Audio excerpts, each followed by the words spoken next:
welcome to How to Music Tech. This is part 22 in this series. How to undo and redo the last overdub.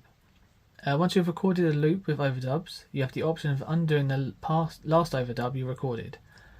To undo the last overdub, press the undo redo foot switch, which is located here, or you can press undo on the touch screen.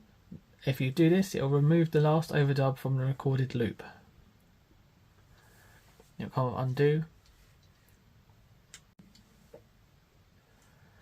If you have undone the last recorded overdub but want to restore it back to the loop, you can press the undo redo foot switch or touch the redo on the screen, so either here or number 3, foot switch 3, and this will redo the last undone overdub. Thank you so much for watching this tutorial. I really hope you found it helpful. If you did, make sure you give it a like and subscribe for more tutorials on this unit and others to come. Plus, if you'd like to support the channel directly, why not consider becoming a member? Thanks again, goodbye, see you in the next one.